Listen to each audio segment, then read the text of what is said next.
back to another edition of the Business Spotlights, where we shine a light on the incredible people that make our community thrive. There's more and more people tuning into these podcasts, and we thank you for that. Drop us a comment in the comment section below. You can find us on all the social media channels. One might be off the rails the next couple of days, and that's fine. I didn't get my, didn't get my mind around how that one worked too much. But the next couple of days we might lose one, but it's okay. We have Spotify and YouTube and all the other Instagram. So wherever you're at, we're going to be there. So like us, follow us, share these podcasts, and let us know why you enjoy them. So without any further ado, thank you very much, Nick, for joining us on this podcast. Of course. Thanks for having me. You're the manager of the recreation department of the Casper. What's your official title? So I'm the recreation manager for the recreation division for the city of Casper, which includes 5 different departments. It includes the recreation center. Mm-hmm. It includes our aquatics enterprises, so the indoor aquatics facility and all the outdoor pools. It includes our ice arena, and then it includes our sports and athletics department, which compromises all of our youth and adult sports, and then all of the field maintenance and things that go along with all of our athletic fields. And then Fort Casper's under my purview as well. Okay. So, yeah, I got my hands on a little bit of everything, which is fun. We're going to get into all that. What's available here in Casper. I'm a member of the rec center, so I think it has incredible value, and it's one of those untapped resources that we in Casper have at our disposal. But before we get into all the things that the city of Casper does for the Casperites and the people of in Natrona County. Talk to us about you. How did you get into this? What's your backstory? Oh, man. So I guess in no uncertain terms, I'm a product of Casper. I was born and raised here. And like a lot of Casperites, decided that after high school, I was going to move away and try something different. I think I see that with a lot of our youth today, where they grow up here and then eventually they come back. But a lot of my key experiences in my journey to becoming essentially a recreation professional started here in Casper. I had a lot of good coaches growing up. I had a lot of influential people that really poured into me and taught me values and insight and aspects of leadership, but a lot of it was through sports, right? And a lot of our youth, that's where, whether you participate in a recreational league sport or something really competitive, I really feel like a lot of those values, those essential values that you learn come in some sort of recreational aspect. So for me, a lot of those, and my passion started here. I went to Kelly Walsh High School, did a lot of different sports from basketball to football. I was a track athlete, actually went to college for a little bit and threw some heavy implements around. But really, kind of like others, it was the path to where I'm at right now. Wasn't a straightforward path. Mm-hmm. Like a lot of people. Yeah, exactly. I, like a lot of people, I love recreation, but it was more of a hobby more than anything. Mm-hmm. And then when I went to the University of Northern Colorado for my undergraduate degree, started working at their campus recreation center. At first, I was a flag football official, basketball official, started officiating sports, but then got more into the other aspects, working in their recreation center, working with their club sports program, things like that, and found out that there are a lot of people that have careers in recreation.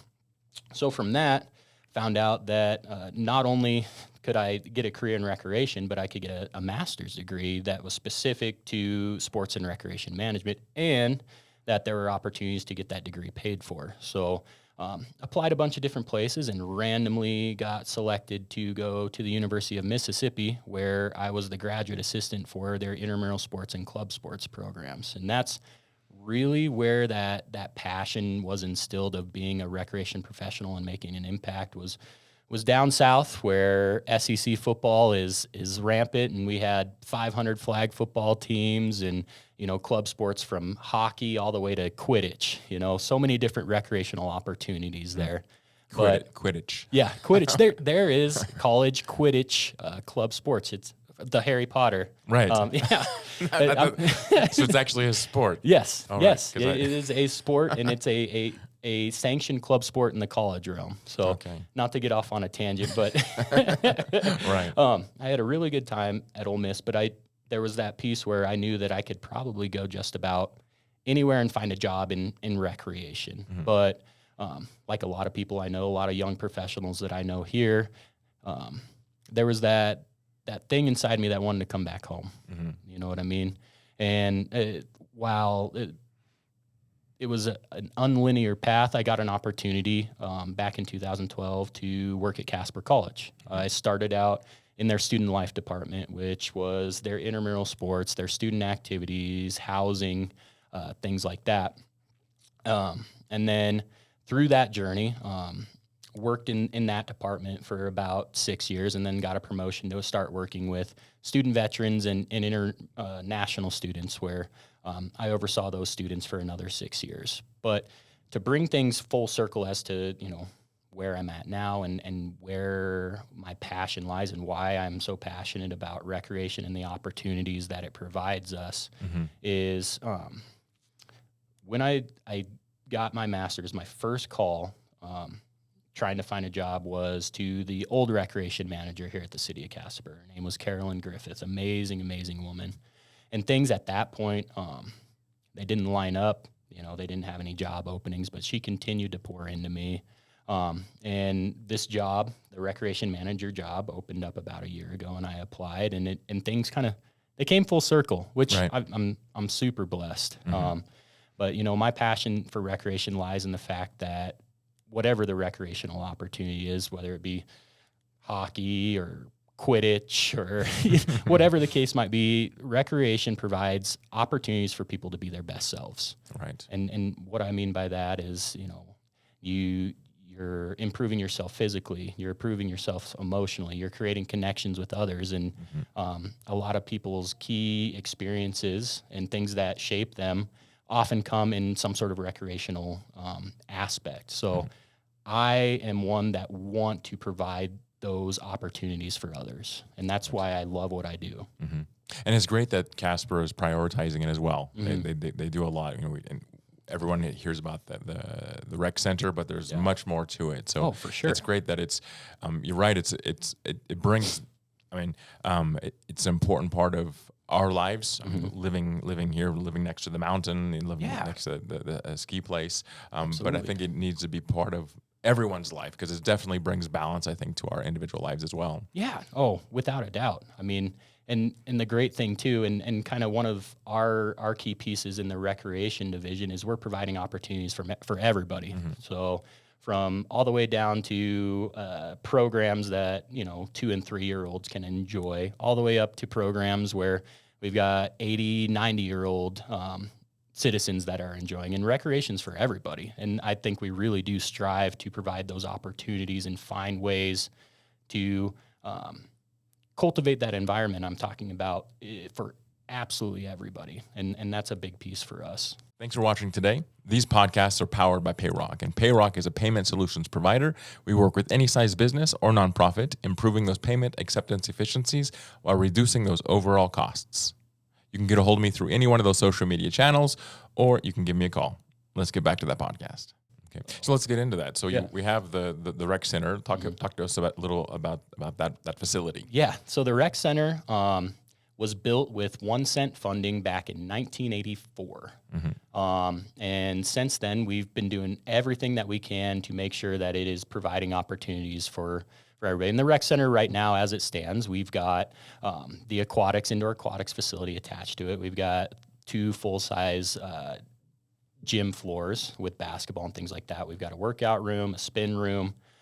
We've got, and one thing that makes us unique is we've got a lot of different classroom spaces where we provide classes that are not, they run the gamut from, pottery to cookie making to taekwondo to gymnastics. So, the recreation center and how it's formatted and how it's structured provides us an opportunity to be diverse in the programming that we offer. Right. And then in addition, we have the ice arena that's also attached to it that has a whole slew of different programming that goes on there. So I can tell you the rec center in particular, there is not a day where we are not just busy, which is a good thing. It's a good thing. So I didn't know that you had all those other activities as well, because I do go there twice. I try to get out there twice a week, and I see the basketball courts, and I see the workout room, and there is what else is out there, and then there's the like the cardio room, and there's a pool on the other side. But there are other rooms. I mean, what else? What else is out there? Because obviously I haven't seen everything. No worries. We've got 5 different multi-purpose spaces. So we've got a multi-purpose room, which is bigger, where that houses some of those classes I was talking about, like Taekwondo, or most recently our partnership doing the indoor Learn to Golf program, gymnastics. So that's a bigger space. But then we actually have actual classroom space where it's more conducive for some of those sit-down class-type recreational opportunities, from like I said, pottery to we've got a new program called Bugs and Beer, where people are learning tie flying. And the Recreation Center has a liquor license where in certain instances we can provide alcohol for classes that people want to do that. Same with the ice arena. But those classrooms are in a way for us to provide a lot of different programs and things that are very diverse, but not a lot of people know they're there. Right. Yeah. I mean, I see the connection with bugs and in fly fishing, bugs and beer. Yep. But ice skating and beer, how does that work? So at the ice arena with the programming they offer, a lot of it ice arena is a little bit different because there's a lot of different user groups that use the ice. And this has been very public, especially with some of the conversations with the special purpose tax funding. And, that second sheet of ice was a big item of conversation. And the ice arena in particular, because we only have one sheet of ice and because we have limited times that people can use that sheet of ice, and we have a lot of different user groups, from our high school hockey teams, our youth hockey teams that have multiple teams, our figure skating program, and then our junior hockey teams. With only one sheet of ice, there's not a whole lot that we can do to diversify what we're offering for them, because we don't have a lot of space outside of the space that they can then rent to use. So, but the ice arena does provide a lot of opportunities. In addition to your user groups and them using the ice, we do learn to skate programs. We do different programs specific with, we call it the Mighty Mites program. We partner with the Colorado Avalanche, and they do a program where kids who want to learn how to play hockey can come in at a very low cost, because a lot of people know that hockey can get expensive. But if in this partnership, they provide everything for the kiddos to get into hockey at a cost point that's less than $200 for the entire program, which is a big deal. All right. So, not to get off on a tangent, but each of those rec enterprises, from the rec center to our aquatic enterprise, the ice arena, they're so diverse in what they do and how they work and the offerings that they provide.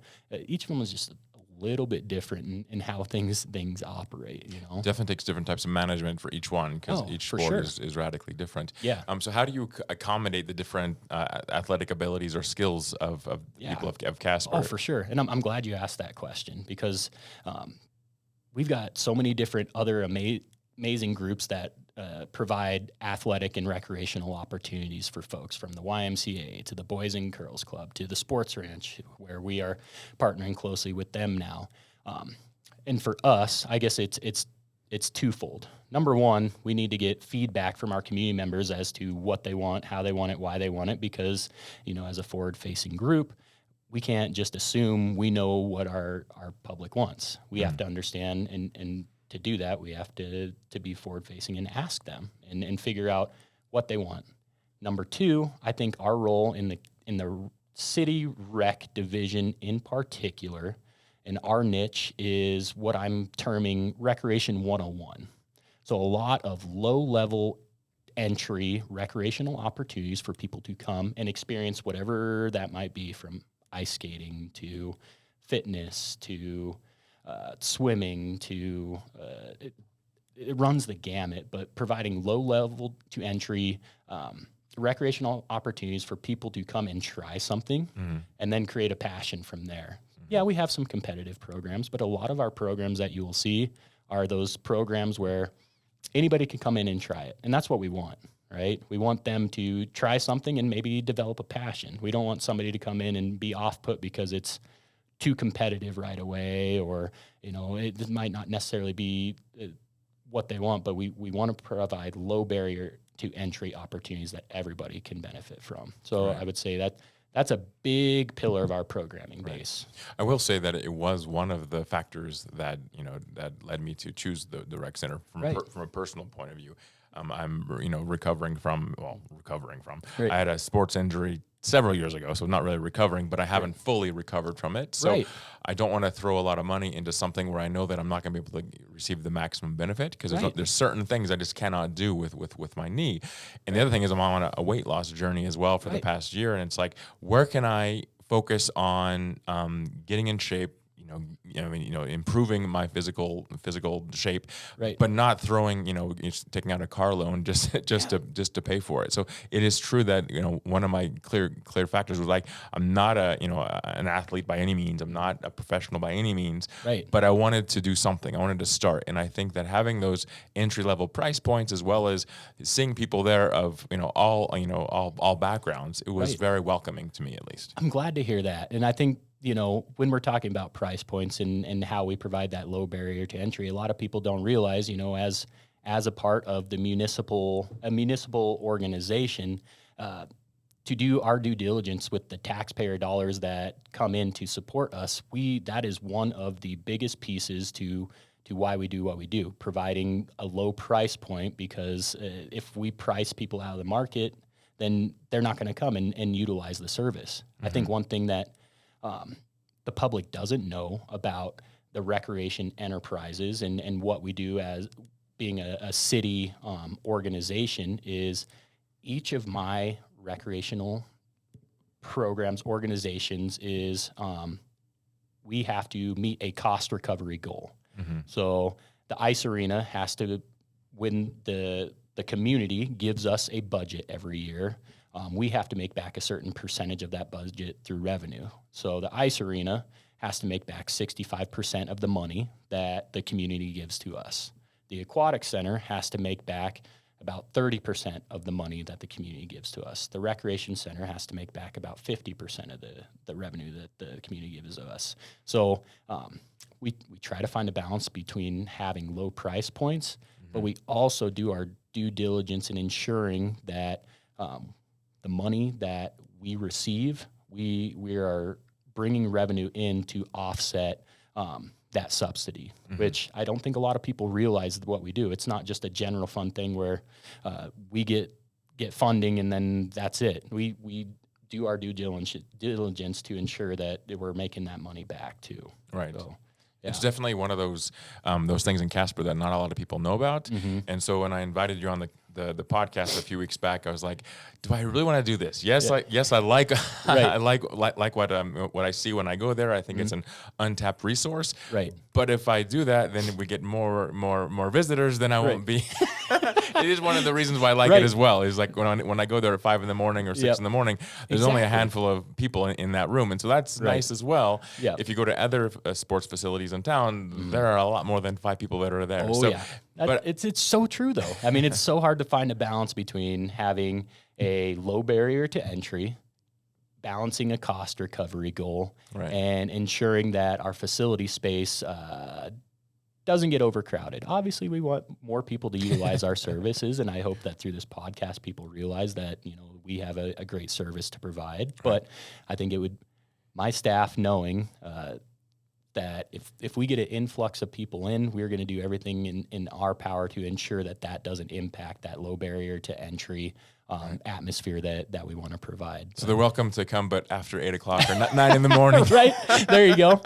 I'm just kidding. So, but yeah, it's definitely, I think that having options is important. And there are families that want to prioritize athletics and getting in shape for their families. But at the same time, they can't afford $100, $200, $300 a month for a family pass. And it's like, those are the numbers we're looking at. So, to have that option is definitely interesting for a lot of families, I think, in town. For sure. And we love being able to work with our families. And one thing people don't realize too about the rec division and the rec enterprise when we're talking about cost is we work closely with a nonprofit called the Community Recreation Foundation. And the Community Recreation Foundation, their mission in working with us is to provide and help provide that low barrier to entry. So they provide scholarships for folks who can't afford a pass or who want to get involved in a class or whatever the case might be. And that's their sole mission and goal. So a lot of people don't even realize that even with a low barrier entry, some people might not be able to afford it, but we have scholarship opportunities for those folks as well. So we're really trying to provide access to everybody. Some people talk about the maintenance of the equipment, and then also making sure that the machines are state of the art, at least or at least somewhat modern. It's something that I notice. Again, I'm a user and I see it, and it's one of my choices. And I won't, I did choose the rec center on purpose, because I won't say that I'm OCD. I won't say that, but I do like things that are nice and clean. Absolutely. Is that incumbent solely on the participants, or do you have a focus on keeping things well maintained, cleaned, and then also making sure the machines are actually working? Yes, and that's a balance too. It really is, and just kind of to highlight it, and I'm glad we kind of got into this topic too, because yes, that is one of my main goals, is to make sure that our facility and our equipment are up to standard. Obviously, we can't afford new equipment every year or anything like that, but to make sure, I want folks who walk into the rec center, my communication to my staff, and as far as creating an environment, is to ensure that the environment that we have cultivated would be, and how we associate ourselves with customer service and everything like that. Every interaction should be like the interaction that you would have with a person that is walking through the doors for the very first time. And that's how you should shape everything that you do, right? And yeah, maybe we've got Eric that comes in every day and he doesn't notice maybe a smudge on the wall or something broken because you're a repeat customer. But we lose that first customer if we don't keep in mind that we need to create an environment where that first customer, that their first time walking through the doors, they feel comfortable, they feel impressed, the facility is clean, it's maintained. So that's our mindset.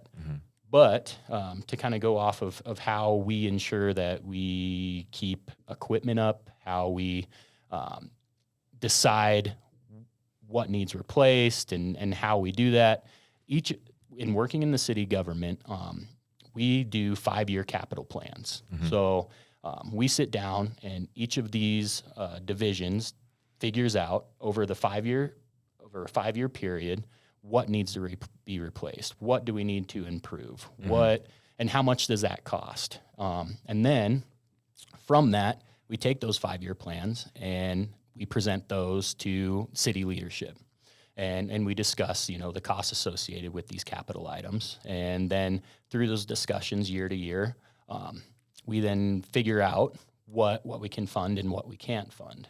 And then hopefully we do a good enough job that at least to a certain extent, not that we can improve everything every year, but we're knocking out and ensuring that we're updating the critical pieces that we can update on a yearly basis. But it's a long drawn out process, which I like. I like being able to put something together and clearly explain why we need it, how much it's going to cost, and how it's going to impact our facility and our customers in the long term. And it forces us to really dive in and look at each of our departments and what we're doing, and then actually memorializing that. So we do 5-year plans every year, and we discuss with city leadership what can be funded through capital and what can't.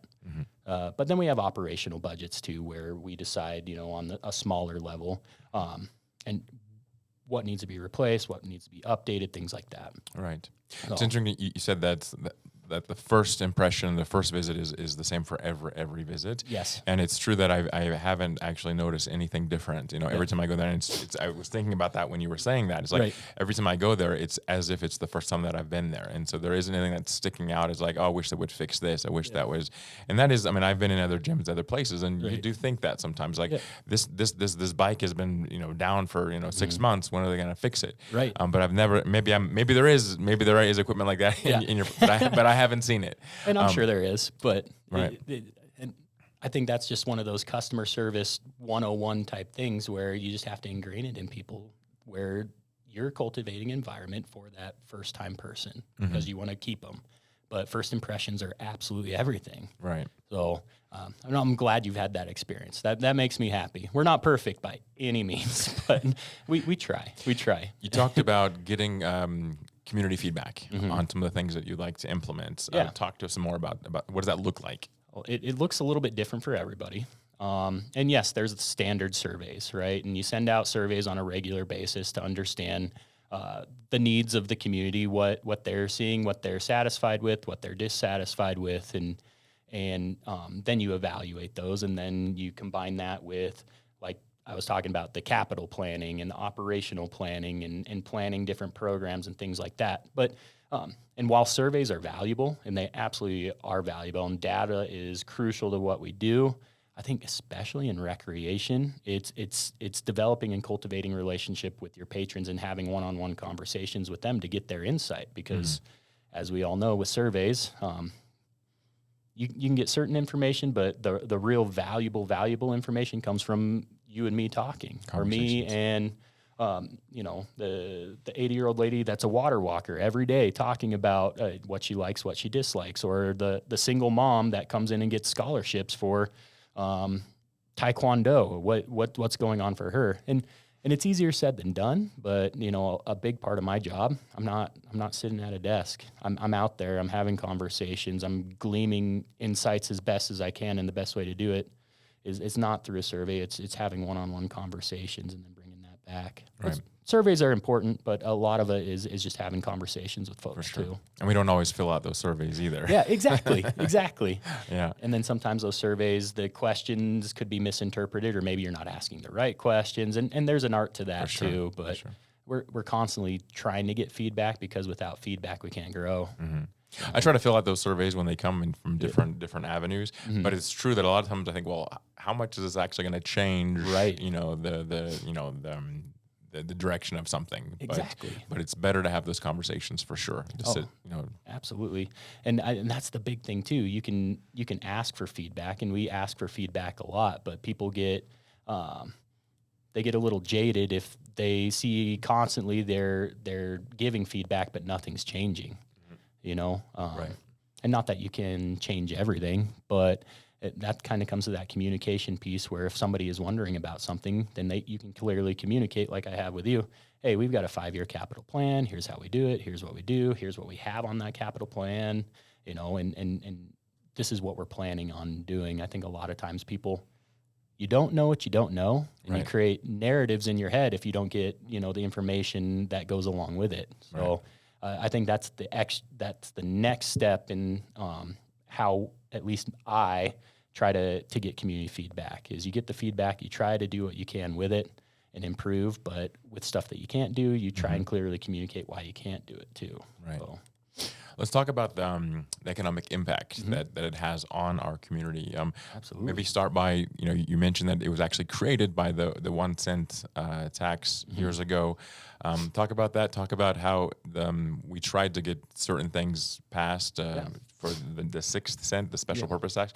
What funds will be allocated to the recreation facilities? Talked about that background. Absolutely. So I can tell you, year over year, and we work very closely with Visit Casper to get these numbers.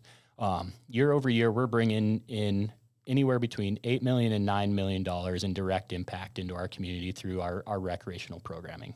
That's from tournaments that we put on. It's from different programming that we offer. We bring in a decent amount of money to our community through what we program, and that's cyclical, right? Because people come and they spend money in our community, and then that has an impact on the small business owner, it has impact on the hotels, it has an impact on our community as a whole.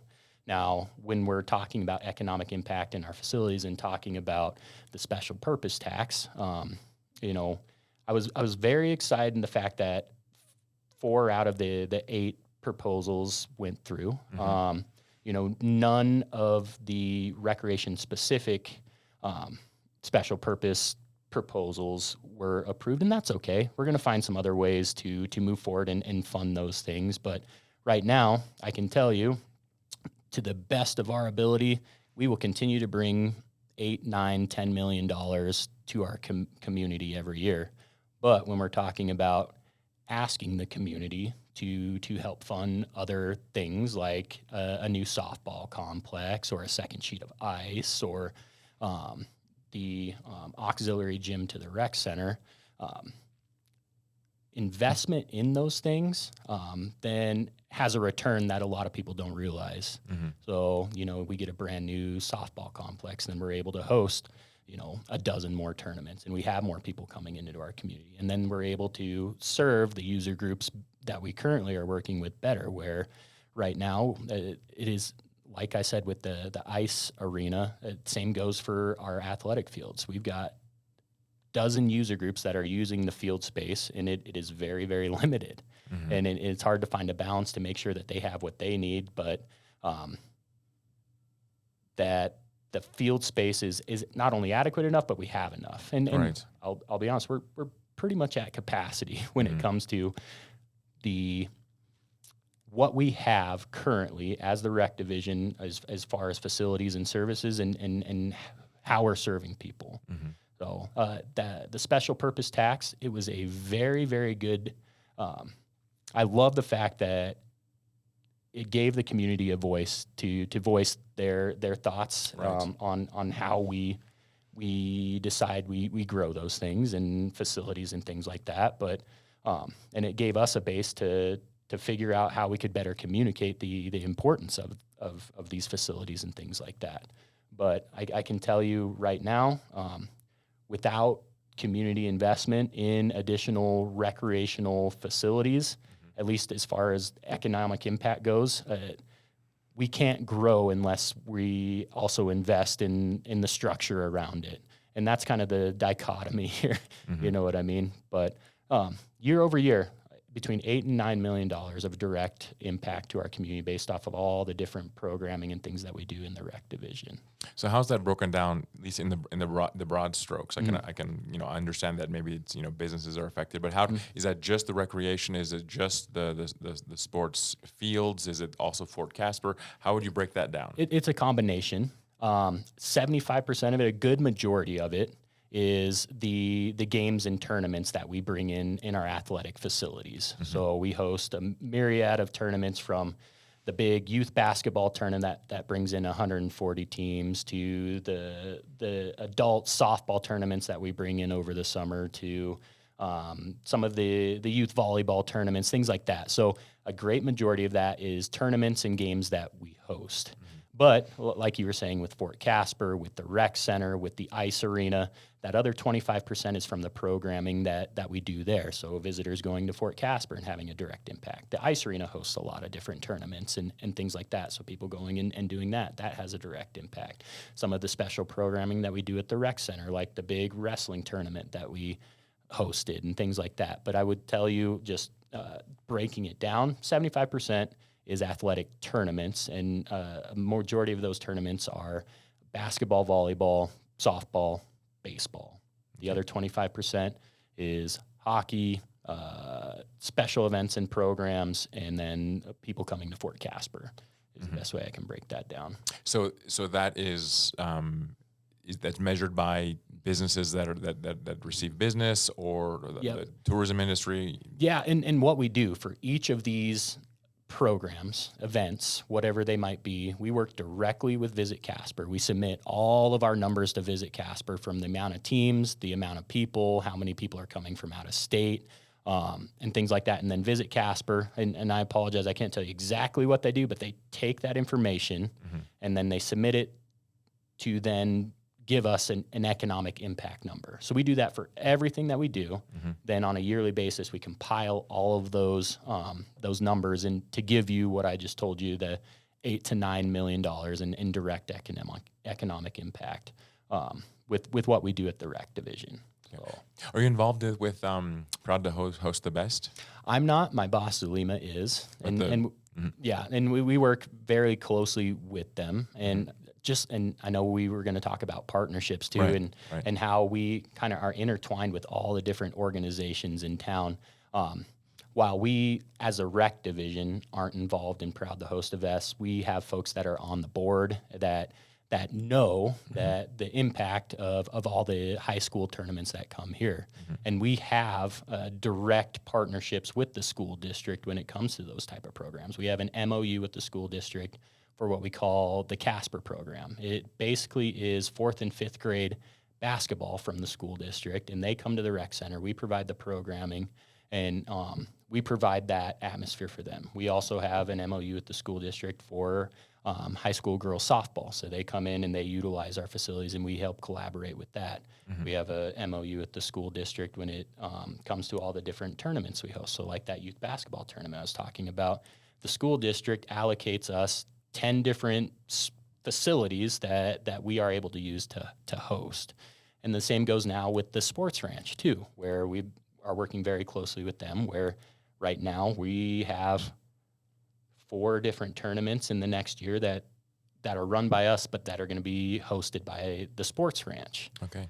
Same goes for, the Boys and Girls Club and the YMCA, where we work very closely with them. The Boys and Girls Club, their programming, and they utilize city-run fields for their t-ball, their soccer, things like that. Same with the YMCA. The YMCA was so gracious when our pool was down, allowing our members to go over to the YMCA free of charge and utilize their pool. All right. So, in a general sense, I cannot do my job unless I am very purposeful in how I collaborate with all the amazing organizations in our community. And if the rec division siloed itself, we wouldn't be fulfilling our mission by any means. We need help. So talk to us a little bit more about your partnerships. I know you work with Paul and Christy over there at with the Spuds. What does that look like, and your general partnerships? Absolutely. I mean, I'll start in general, and then I'll kind of dive into a lot of different partnerships that we have. But in general, my whole goal and mission as the recreation manager is to make sure that we are partnering and being the best stewards to the community that we can be with all the different wonderful organizations that we have here. So for instance, you asked about the Spuds. Paul and Christy and the Spuds, they lease out Mike Lansing Field for their baseball operations, which includes the field, which includes advertising space. It includes the concession area and everything that's associated with that. And we've got a close partnership where in that lease, they're paying us a little bit. We're not pricing anybody out because talking about low barrier to entry, but they're paying us to utilize the facility. We're upkeeping the facility, maintaining the fields, things like that. But on the back end, they're obviously providing a service to our community through just the experience of Spud baseball, and they're able to grow their business too through that partnership with us. But right. That goes for so many different organizations in our community that we partner with, from the different user groups that lease out our facilities. So we've got the Casper Softball Association that leases out our softball fields. We've got the Boys and Girls Club that we have a lease agreement for their t-ball and flag football and things like that. The Casper Junior Football Association that leases out our fields. The Casper Soccer Club leases out our fields. And in each one of those partnerships or leases has the great thing about leases is we can partner together to improve the facilities together. So a lot of our leases have a stipulation where we're working together, but then we have, kind of like I was telling you, those 5-year capital plans. We do planning with them as well in the same mode. So like with the Spuds, for example, we've got some things that we want to make improvements to Mike Lansing Field, from some drainage issues to the fence to the scoreboard, things like that. And we're working collaboratively with the Spuds, where we're addressing those things for the facility. They're meeting us halfway, so to speak, and then we have a cohesive relationship when it comes to those leases. And that, all of our different leases have that mindset in mind when we're talking about how we collaborate with them, where, hey, you're going to lease this facility. We're going to make sure that we give you the best opportunity experience, but we're going to work together to do what we can to make sure that we're updating the facility and keeping it the best that we possibly can. And so one thing that we do with all of our leaseholders, especially in the outdoor fields, is we do a community cleanup day. So every year, each leaseholder gets with us. Casper Soccer Association, I'll give you an example. They meet with us, we go out to the soccer field, and we clean up the entire field. We do improvements like that. So that's kind of a low barrier to entry with leaseholders. We improved some fencing, we took out some trees, and it kind of creates a collaborative relationship there where we are both working together to cultivate that environment where people can be their best selves, like I was saying at the very beginning. But it is very important, and a lot of people don't realize how many different partners that we have in the community.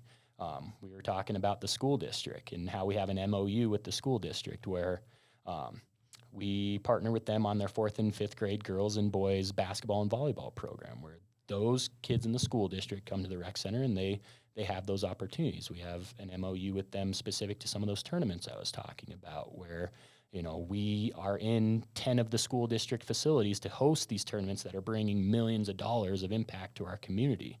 Same with the adult or the girls softball, where they're working with us at our facilities and things like that. Mm-hmm. Same thing goes for Boys and Girls Club. Same thing goes for the YMCA. Same thing goes for the new sports ranch, where we are currently partnering with them and hosting 4 tournaments this year up at the sports ranch. So it's just such a cohesive relationship, and that's how we do business. Okay. Do you have any plans for expansion? Yeah, we got a lot of things in the works, Eric. And one of the things that I have realized with recreation in particular, and being a municipal organization, is I can't just, to a certain extent, I can't go to the community and say, hey, give me money because I think this is important and you need to fund this. That's not how it works. So the special purpose tax was something that I really think was a good launching point in getting our community engaged in conversations about our auxiliary services and how we are creating and cultivating a community where people are going to want to come in, where we can create more economic impact. And it was a good first run, I will say that. Now, when we're talking about expansion in particular and the different things that we are looking at doing, especially when it comes to recreation, we have to get creative. We got to get creative. We can't just go to the community and say, give me $5 million to complete the second sheet of ice, or give me $12 million to put together for this softball complex. We have to, in good faith, make sure that we are looking at all of our different funding avenues and show that we are doing everything in our power to fund these things before we go to the community and ask for the money. So to circle around and answer your questions, we've got a lot going on. Right now, we're still moving forward with the second sheet of ice. So the beauty of the second sheet of ice is it's a collaborative partnership between the city and private partners, a funding group. And right now, we've got $15 million that we have allocated to making that happen. We've got RFP out, and we're going to do a construction manager at risk proposal, and we have finalists, firms that are coming in to complete that for us. So even though it didn't pass in the special purpose tax, we're doing some value engineering and figuring out how we can pare down the original plan to a $15 million plan. It's going to take away some of the revenue building pieces to that. But really, at the end of the day, what we're wanting to do is provide another sheet for our kids to be on. So we're still moving forward on that second sheet of ice. Same with our softball complexes. Right now, we actually just got approved this week from City Council to move forward with a master plan at the Platte River Commons area. Mm-hmm. And talking about collaboration, that's a collaborative effort between us, between the City of Mills, between Advanced Casper, the McMurray companies, and there's so many different people, right? And they all contributed $60,000 to putting together this master plan. And we're working with a group to then, through a master planning process, find the most compelling opportunities for that space that then we can bring to the community and decide from there how we're going to fund it. But so we're moving forward on that. I would say the one thing that right now doesn't have a path forward, and we'll figure it out, was the auxiliary gym at the rec center. Mm-hmm. Right now, at least at this point, I haven't found a path forward yet, but there's always grants coming out. A big part of my job is finding alternative sources of funding, and that includes grant funding.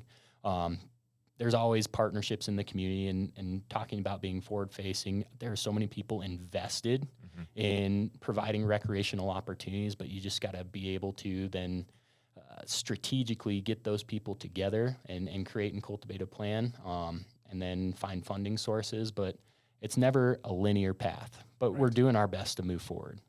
So the special purpose tax didn't allow for the second street of ice. So where does the funding come from for you to actually? Absolutely. To so do that. Yeah. So to go back, so the special purpose tax for the second sheet of ice asked the community for $5 million to complete a $20 million project. So we had a $20 million project in place, and $15 million of that was already spoken for through city contributions and then the donor group. Okay. So what we had asked the community, and this is the one that I felt was most compelling, but what we had asked the community was to contribute the final third of that project to make it go, right? Where we've already put forward quite a bit of money to make this happen, and then we're asking the community to help us get to the finish line, so to speak. Once again, it didn't go, but in trying to move things forward and continue with our mission, we are doing some value engineering to take what was a $20 million project and build out a $15 million project that we've already got the funding for. Got it. Is the second sheet. That makes sense. So, okay. But I think that's the thing too, when we're talking about expansion and we're talking about trying to find avenues to update facilities and grow facilities. My team, in good faith, we have to show the community that we are doing everything that we can to find alternative funding sources to contribute to other contributions. Right. And that's a big thing that I have to do. Well, Nick, thank you for joining us today. If you could say one thing to the community that you'd like them to know about what you're doing and what the city of Casper is doing in terms of recreation, what would that be? Our community is such a vibrant place for people to recreate and to, like I said at the very beginning, be their best selves. I think as far as the recreation division and what I do, we are focused on ensuring that we continue to contribute to creating a community where people want to stay, where people want to come to, and where we can help grow the community economically. And I would just encourage the community, I guess, number one, to look at within themselves to identify areas in which they feel like, we could grow as a community and how the recreation division could contribute to that. And then number two, I would just say, if you're not doing it already, find a hobby, find a recreational opportunity. So much good comes from that. And we all can better ourselves through recreational avenues. We can. And that's what I'm here to do. And I would encourage the public, don't let any potential barriers to entry when it comes to recreational opportunities stop you. Just go for it. Do it. Get involved with something because that's what enriches life. And that's what we are hopefully trying to contribute to. Well, that's good advice. Yeah. Well, thank you again for joining us today. Of course. And thank you for tuning in on this episode of the Business Spotlights. And make sure, like I said, drop a comment. Let us know what you enjoyed about this one and share it. And we'll see you in a couple weeks.